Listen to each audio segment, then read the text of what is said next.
some of the expenditures in our budget, Speaker, and therefore there had to be some austerity measures and some changes to accommodate the much we can collect. Mr. Speaker, I wish to thank the Chair for Budget for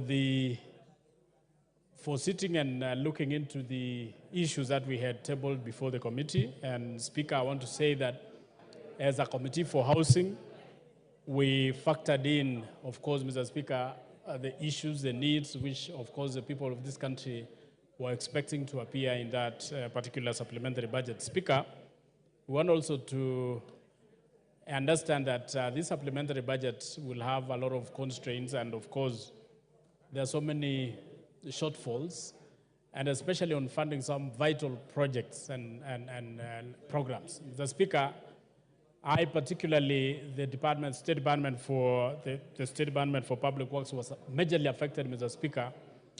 And remember, this is a very vital organ, especially on inspecting and monitoring and evaluating all the projects which are done in the country, Mr. Speaker. But most importantly, remember the rain that ravaged the country, Mr. Speaker, carried so many food breaches which had been done to allow students cross over to the other areas, to allow even women who are crossing to the other areas for markets, carrying their products. Mr. Speaker, we had, or the State Department had requested for the construction of the food bridges to allow these crossovers. But Mr. Speaker, due to the fall of the finance bill, Mr. Speaker, the whole budget which was allocating these particular activities was completely downed. Mr. Speaker, the budget also has given breadth to the employment permanently of the JSS teachers. Remember, Mr. Speaker, we still have a very big and a huge challenge on the issue of JSS, on the issue of our classrooms. Mr. Speaker, this CBC was introduced without considering so many factors. Now it is a baby that we have to nurture. It is something that we have to deal with. It is a matter that we cannot throw it out of the window, Mr. Speaker. And therefore, when this budget was cut, the President looked into whether we are going to throw out the JSS teachers, because that was a very big challenge. But in his wisdom and the wisdom of the Budget Committee, they have managed to allocate good funds to ensure that we have all these JSS teachers employed and be placed under permanent employment. Mr. Speaker, remember this is a very vital area. We also ensure that the CBA, collective bargaining agreement, is considered. And this is a very vital thing, which of course will also give our teachers our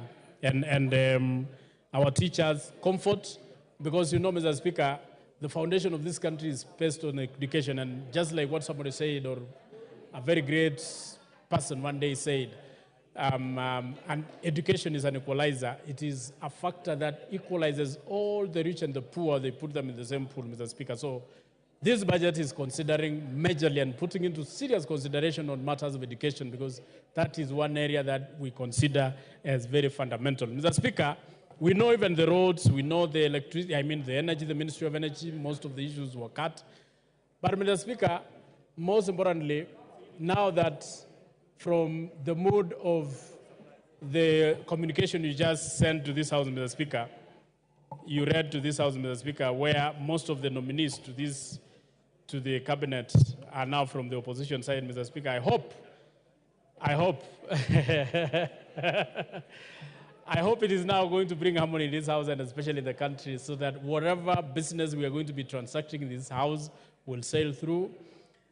And I'm taking this opportunity to welcome members of the opposition now that they are part of government, to help this country to stabilize. And I know the reason why we had that particular move, Mr. Speaker, is to allow this country to have stability, allow this country to move forward, allow this country to focus, allow this country to actually ensure that all the issues, all the projects which have been slated are properly delivered and done. And even as we are passing this supplementary budget one, Mr. Speaker, I wish, as a word of caution, Mr. Speaker, we have seen, even in our committees when we were trying to pass some of the proposals by the state departments, we wanted to ensure that most of the monies, because, Mr. Speaker, where we are collecting this money, the people of the Republic who we are taxing to get this money are going through a lot of pain.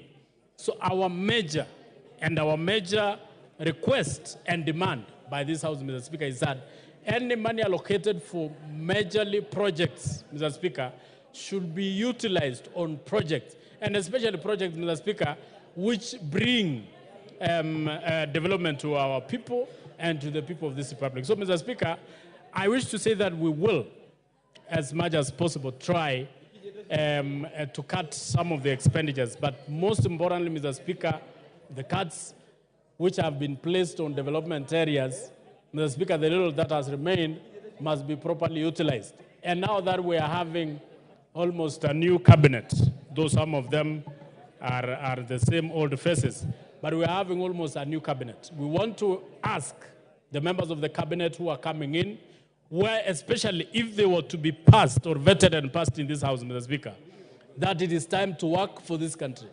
It is no time to work for yourself. This is no time to reap. This is no time to steal. This is no time to waste. These are monies which we collect painfully from the people of this Republic.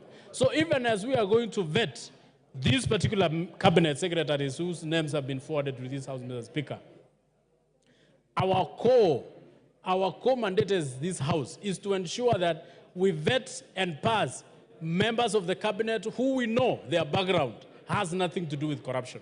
And if they pass that test, Mr. Speaker, we hope they are going to deliver to this nation. They are going to build this nation.